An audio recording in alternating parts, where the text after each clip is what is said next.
इकाई 6 सुबह।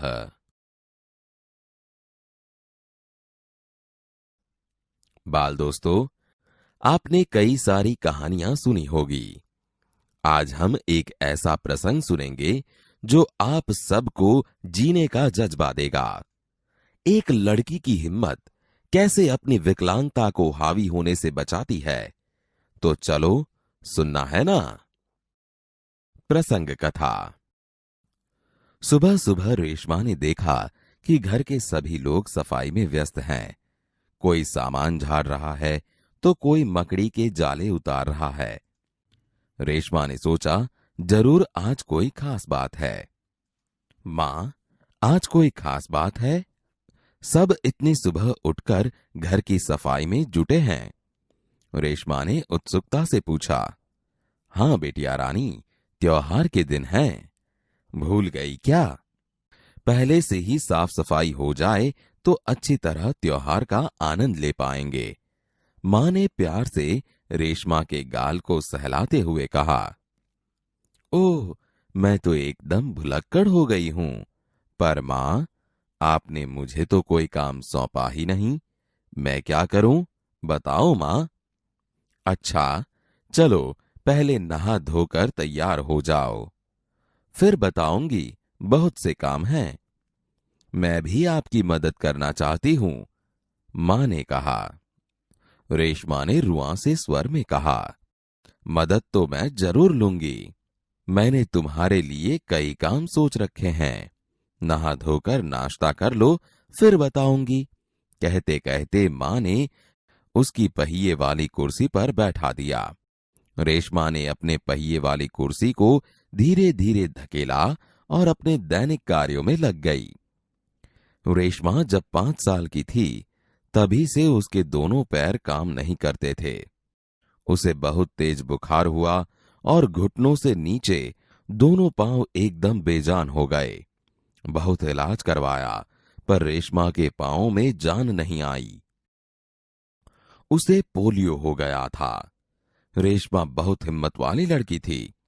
शुरू शुरू में उसे जरूर दूसरों की सहायता लेनी पड़ी, परंतु अब 11 साल की उम्र में वह अपने सारे काम स्वयं करती है। वह अपने परिवार पर अपने काम के लिए निर्भर नहीं रहना चाहती। परिवार के सभी सदस्य, पिताजी, छोटा भाई गोलू, दादी जी, दादाजी, सभी उसे बहुत प्यार करते हैं। वह सबकी आंखों का तारा है। मां ने रसोई घर में सारे बर्तन, डिब्बे, बोतलें नीचे उतारकर साफ कर दिए थे। उन्होंने रेशमा को आवाज दी। रेशु, अगर तुमने नाश्ता कर लिया हो तो काम में मेरा हाथ बटाओ। हाँ मां, मैंने नाश्ता कर लिया। दूध का मेवे वाला दलिया बहुत अच्छा बना है। मां, मैं हाथ धोकर अभी आती हूं।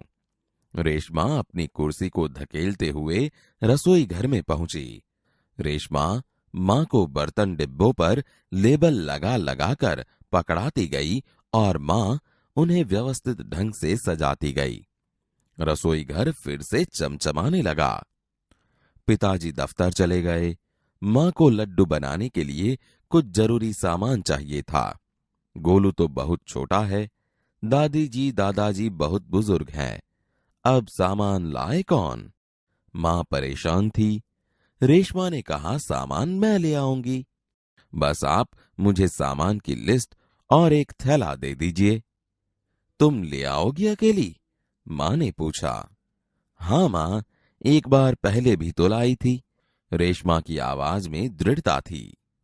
तो ठीक है, तुम ही ले आओ, लेकिन ध्यान से जाना, सारा सामान नुक्कड़ वाली दुकान से ही मिल जाएगा। थोड़ी देर बाद रेशमा सारा सामान लेकर लौटी। उसने गोलू को आवाज दी। गोलू, ये लो, तुम्हारे लिए टॉफी लाई हूं। गोलू टॉफी पाकर खुशी से उछलने लगा। कुछ ही दिन बीते थे। एक दिन शाम को रेशमा का घर दियों के झिलमिल प्रकाश से जगमगाने लगा। पूरा मोहल्ला जगमगा रहा था। जहां रोशनी ही रोशनी थी। क्या जमीन, क्या आसमान। दादी जी ने बताया कि दीपावली अंधेरे पर उजाले की जीत का त्योहार है। बुराई पर अच्छाई और असत्य पर सत्य की सदा जीत होती है। इस दिन रावण को पराजित कर राम अयोध्या लौटे थे। उसी खुशी में यह त्योहार मनाया जाता है। रेशमा और गोलू बड़े ध्यान से दादी जी की बातें सुन रहे थे। कुछ देर बाद सबने मिलकर पूजा की और प्रसाद खाया। गोलू अपने दोस्तों के साथ पटाखे छुड़ाने में मग्न हो गया। रेशमा अपने दादा दादी के साथ फुलझड़ियां जला रही थी। इतने में रेशमा ने देखा कि गोलू ने जिस पटाखे को बुझा हुआ समझकर छोड़ दिया था, उसमें चिंगारियां निकलने लगी हैं। गोलू की पीठ पटाखे की तरफ थी।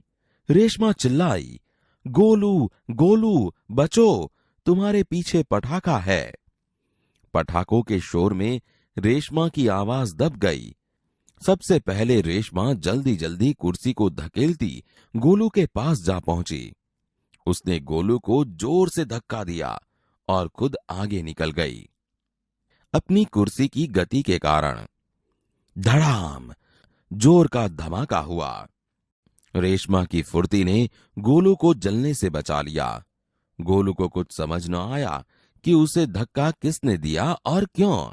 धमाके की आवाज सुनकर मां पिताजी भी बाहर दौड़े चले आए। कुर्सी रेशमा के ऊपर थी और रेशमा नीचे। पिताजी ने कुर्सी सीधी की और रेशमा को उस पर बैठा दिया। मां भयभीत थी, बोली, कहीं चोट तो नहीं लगी रेशु? रेशमा ने उन्हें सारी बात बताई। सबने रेशमा की पीठ थपथपाई। गोलू रेशमा के पास आकर नाटकीय ढंग से बोला, दीदी, आज तो आपने मेरी जान बचा ली। आपका यह धमाकेदार धक्का मुझे हमेशा याद रहेगा। सभी लोग खिलखिलाकर हंस पड़े। रेशमा की शारीरिक कमी उसके इरादों में कभी बाधा नहीं बनी। वह आज भी उतनी ही जिंदा दिल और परिश्रम से अपना जीवन जी रही है।